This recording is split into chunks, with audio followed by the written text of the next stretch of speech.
Bonjour à nouveau. Je vous ai lu dans la dernière séquence les versets de Galates 5, 22-23. Ils sont tellement importants que je vais les relire et nous allons ensuite les partager. Donc Galates 5, 22-23.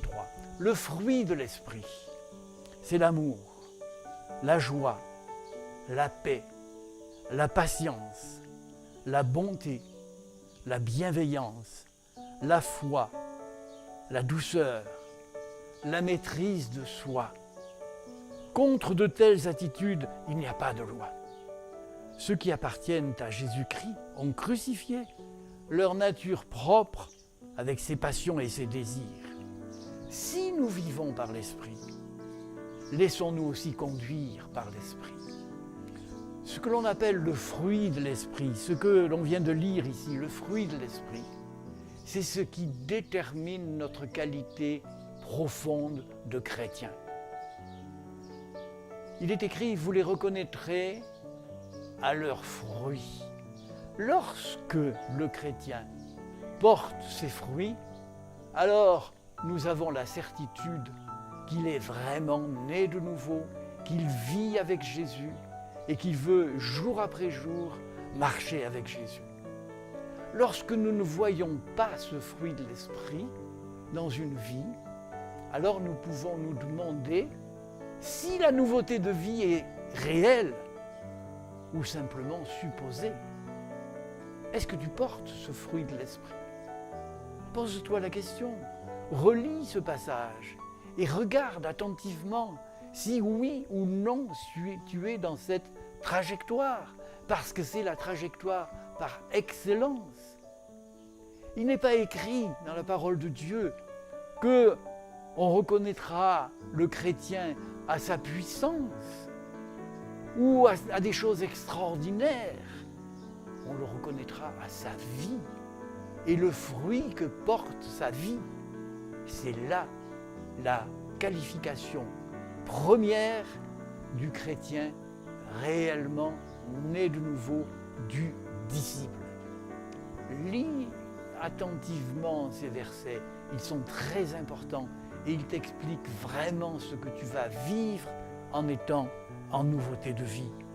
Encore un passage, Jean 15, 4 et 5.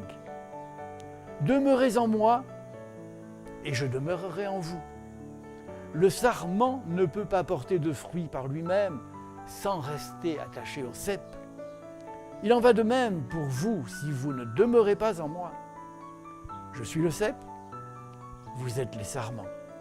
Celui qui demeure en moi et en qui je demeure porte beaucoup de fruits. Car sans moi, vous ne pouvez rien faire. Voilà, cette image est très belle. Le cep, le sarment, tout cela, c'est un tout.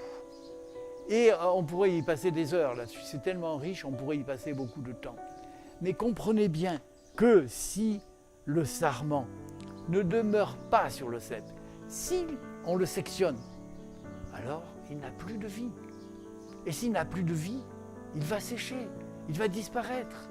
Il ne pourra pas porter le fruit dont on parlait juste avant.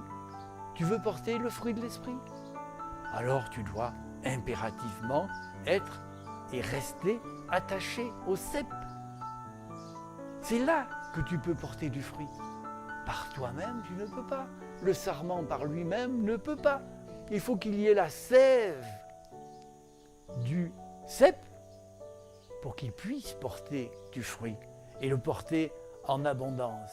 Si vous ne demeurez pas en moi, dit Jésus, vous ne pourrez pas porter de fruits.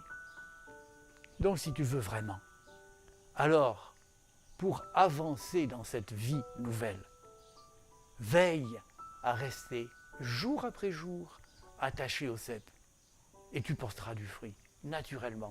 Le sarment fait-il des efforts? Non, il reste simplement attaché au cep et il porte du fruit.